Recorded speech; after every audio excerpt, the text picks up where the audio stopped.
ये ऋषिकेश से ही है, इनका नाम है धैर्य आनंद। कहाँ बैठे भैया?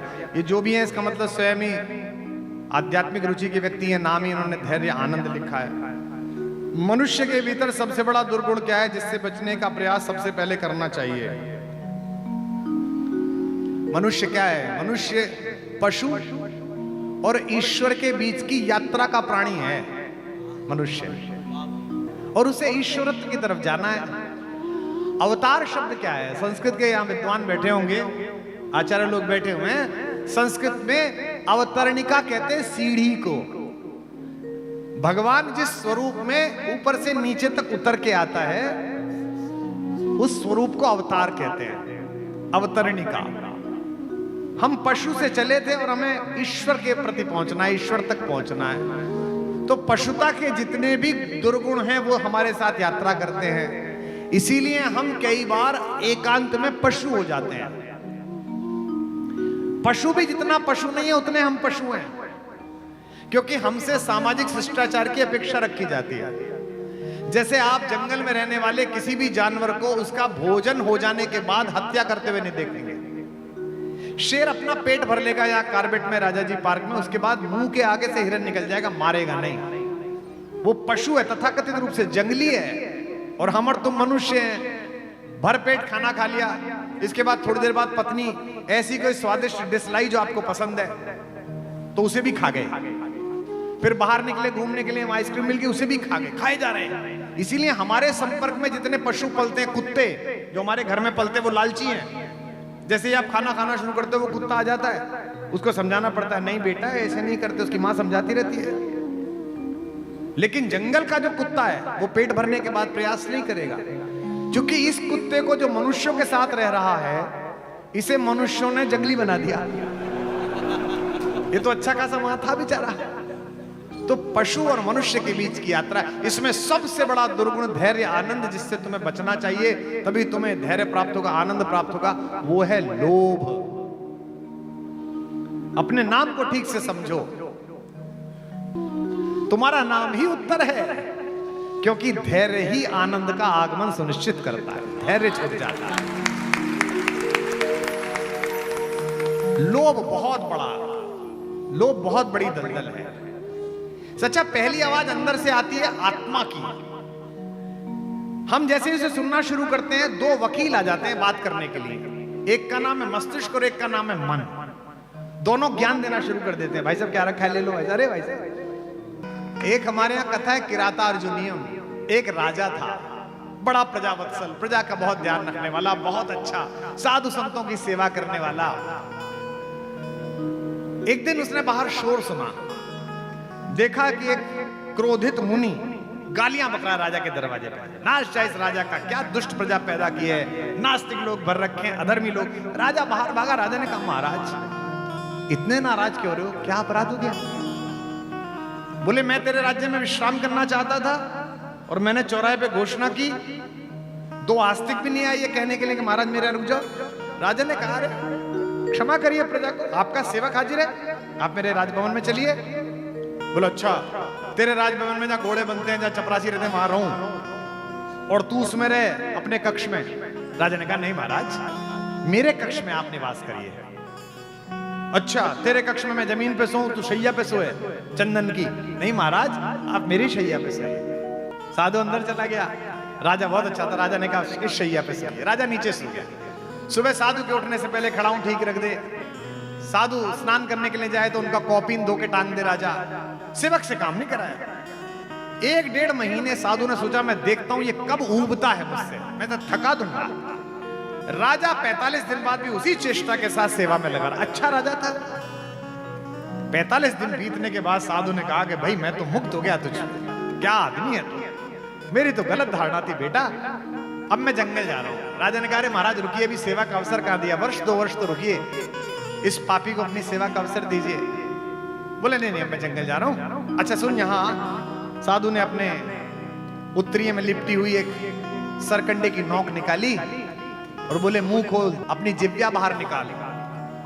राजा ने जिब्या बाहर निकाली, उसने जिब्या पे लिखा ओम और कहा, आज से तुझे वरदान देता हूं, कि पशु पक्षी तेरी भाषा समझेंगे, तू पशु पक्षियों की भाषा समझेगा।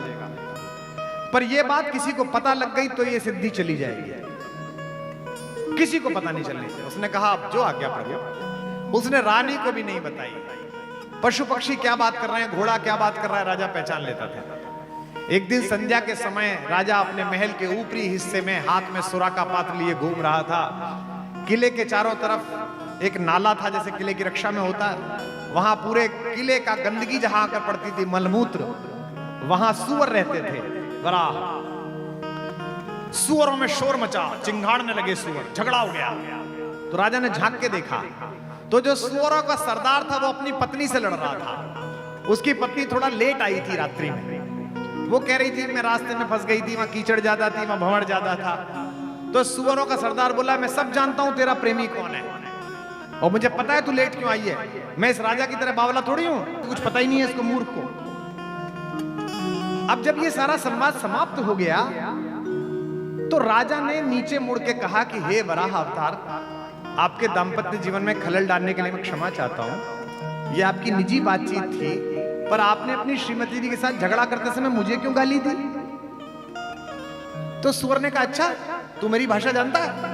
बोले हाँ जानता हूं। बोले मूर्ख तो तू है ही, तेरे मंत्री लगान के बहाने लोगों को लूट रहे हैं, तेरी सेना गफलत में सोई पड़ी है, तेरे बाहरी प्रांतों के हिस्सों पर पड़ोसियों ने कब्जा कर लिया है, तेरा लगान तेरे जनसेवकों ने चुरा के घर में इकट्ठा कर लिया है, तू तो मूर्ख है। राजा ने कहा नहीं सब कुछ ठीक चल रहा है। सुबह ही मैंने राजमंत्री से बात की थी, राजपुरोहित से बात की थी, राज ज्योतिषी से बात की थी, प्रधानमंत्री जी को बुलाया था।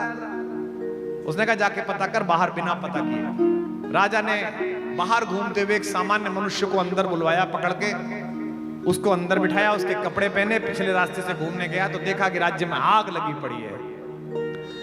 अगले दिन सुबह एनएसजी कमांडो भेज के पूरा मंत्रालय गिरफ्तार, ट्रेजरी गिरफ्तार, सारे अफसर गिरफ्तार, सेनापति गिरफ्तार, सबके घर की तलाशी हुई। जितना राजकोष था उससे 3 गुना निकला उनके घरों में। राजा ने सुशासन स्थापित किया, 2-3 महीने लग गए, ठीक हो गया सुशासन। अब कथा आती है, एक दिन फिर राजा छत पर था। अब उसे याद आया कि यार इस सुअर के कारण शांति हुई। उसने नीचे जाके कहा वरादेव कहाँ हैं आप प्रभु? सुअर ने कहा महाराज जय जयकार हो, क्या बढ़िया काम किया है, जनता जय जयकार कर रही है आपकी। तो बोले सब आपकी सलाह के कारण हुआ है, पर मेरी एक जिज्ञासा है। मैंने अपने प्रधानमंत्री से बात पूछी थी कि प्रजा में सब उत्तम है क्या? उन्होंने कहा कुशल है। उन्होंने सच क्यों नहीं बोला मुझसे? वराह ने कहा इसलिए सच नहीं बोला कि वो डरते थे कि तुम उन्हें उनकी वर्तमान स्थिति से हटा के नीचे ना फेंक दो कहीं। बोले मैंने सेनापति से पूछा, वो क्यों नहीं बोले? बोले वो भी डरते थे कि तुम सेनापति के पद से हटा के उन्हें सैनिक ना बना। बोले मैंने राजपुरोहित से पूछा, बोले वो भी डरते थे कि तुम उन्हें वापस किसी मंदिर में ना भेज दो। तो बोले कि सबने झूठ बोला, फिर आपने सच क्यों बोला प्रभु? वराह से पूछा राजा ने। तो वराह ने कहा जहां मैं पड़ा हूं वहां से तू नीचे कहां फेंक देगा मुझे। इसीलिए हर राजा से अनुरोध करता हूं कि एक वराह अपने पास रखा करो, जो जनता को दिखाई ना दे, जो आपको बताता चले। तो धैर्य आनंद लोभ की दलदल सबसे खतरनाक है, सबसे जबरदस्त दलदल है। उसमें जो फंस जाता है वो बहुत कष्ट पाता है। इसलिए चिंता मुक्त रहो, सकारात्मक प्रयास करो, और प्रयास की एक सीमा पर जाकर ईश्वरीय विधान पर छोड़ दो। और ये मैं इसलिए नहीं कह रहा कि मैं इस उद्बोधन पीठिका पर बैठा हूं, ये मैंने करके देखा है। प्रयास करो, पूरी मेहनत करो, पूरी आत्मा के साथ काम करो, उसके बाद में जो फल अफल है उसकी चिंता छोड़ दो। ये हमारे अधिकतम जिस दल के लोग बैठे हैं, पिछले 6 वर्षों में इस देश में ऐसा कोई चुनाव नहीं होता, ना लोकसभा का ना राज्यसभा का, जब ये अखबार वाले और मीडिया वाले हमको ना छापते हो कि ये गए और ये आए। मुझको पता ही नहीं होती, मेरा कोई प्रयास ही नहीं है, मेरा कोई मतलब ही नहीं है। मुझे जो काम ईश्वर देगा, जिस क्षण मुझे चेतना देगा वो मैं काम करूंगा। इसलिए धैर्य आनंद, जब तुझसे ना सुलझे तेरे उलझे हुए धंधे, भगवान के इंसाफ पर सब छोड़ दे बंदे। खुद ही तेरी मुश्किल को वो आसान करेगा, जो तू नहीं कर पाया वो भगवान करेगा। कुछ तो उस पर छोड़, कोई काम तो उस पर छोड़।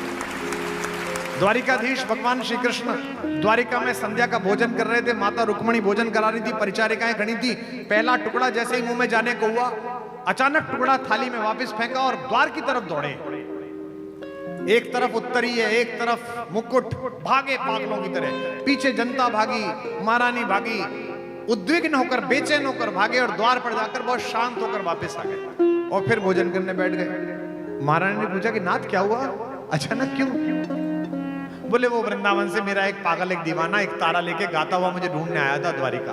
अब यहाँ तो लोग मुझे कन्हैया के नाम से जानते नहीं, कह रहा था कन्हैया रहता है, कन्हैया कन्हैया कन्हैया गा रहा था, लोगों ने पागल समझा तो लोग उसे पत्थर मार रहे थे, तो मैं उसे बचाने चला गया। महारानी ने कहा ये तो बहुत अच्छी बात है, फिर लौट क्यों आए? बोले अभी तक तो वो पत्थर खा के कन्हैया कन्हैया कह रहा था, लेकिन जब मैं गेट तक पहुंचा उसने अपना एक तारा फेंक के पत्थर उठा लिए कि मैं ही मारूंगा, तो जब वो खुद ही लड़ लेगा तो मैं क्या बचाऊं, अपने हाथ ही कर लेगा। इसलिए धैर्य आनंद, असफलताओं को स्वीकार मत करो। मैं जीवन में एक असफल आदमी तुम्हारे सामने बैठा हूं, इंजीनियर नहीं बन पाया, बाकी जीवन के अन्य क्षेत्रों में मानवीय आकलन के आधार पर असफल हुआ, पर जब भी असफलता मिले तो लगे समझ लेना कि तुम्हें किसी बड़े उद्देश्य के लिए ईश्वर तैयार कर रहा है। और तुम ऋषिकेश में ये बात पूछ रहे हो, इस पर मुझे बड़ा आश्चर्य है। इसी ऋषिकेश में शिवानंद आश्रम में केरल के एक समुद्र तट से, तमिलनाडु के एक समुद्र तट से आया हुआ एक युवक एनडीए में सेलेक्ट होकर यहां आया था अपनी बहन के गहने बेचने, इस्लाम मानने वाला। और जब वो सेलेक्ट नहीं हुआ तो इसी ऋषिकेश में, जहां आज ये पार्किंग बनी हुई है, इसी की शिला पर गंगा में कूदकर आत्महत्या के विचार से संध्या के समय घूम रहा था। शिवानंद जी ने देखा कि उद्विग्न युवक इधर उधर घूम रहा है और नीचे झांकता है। शिवानंद जी ने कहा बेटा यहां मत खड़े हो, गंगा का प्रवाह ज्यादा है, अंदर आश्रम में आ जाओ। साधु ने कहा तो चुपचाप चला आया, भोजन कराया, पूछा क्या नाम है, नाम बताया, अब्दुल जैनाबुद्दीन कलाम। बेटा कहां से आए हो? दक्षिण से आया हूं। क्या घूम रहे थे? गुरुदेव आत्महत्या करना चाहता था। क्यों? बहन के गहने बेच के यहां पर आया था सोच के कि पायलट बन जाऊंगा, और इंटरव्यू से वापस लौट गया। अब क्या करूंगा? कोई नहीं, जाने के पैसे नहीं है। गुरुदेव ने पैसे दिए कि जो सुबह चले जाना। सुबह जब जाने लगे कलाम साहब, तो कलाम साहब ने कहा आप तो साधु हैं, भगवान के निकट हैं, ईश्वरीय संकेतों को समझते हैं, मुझे बताइए मैंने इतनी मेहनत की, मेरा सिलेक्शन क्यों नहीं हुआ पायलट के रूप में? शिवानंद जी ने मुस्कुराते हुए, पुष्प चुनते हुए कहा बेटा भगवान ने तुम्हें यह काम इसलिए नहीं दिया क्योंकि ईश्वर तुम्हें इससे बहुत बड़ा कोई काम देना चाहता है। आज आकाश में भारतीय तिरंगे की ये वर्चस्व ध्वनि जो गूंजती है, इसके पीछे उस सनातनी मुसलमान का स्वर भी है जिसे एपीजे अब्दुल कलाम कहते हैं, जो यहीं से होकर गया। इसलिए धैर्य आनंद, धैर्य रखो आनंद के साथ। जब लगे कि अब कुछ नहीं हो रहा है, मैंने अपना काम कर दिया, गंगा के किनारे बैठो और गाओ बस। क्या?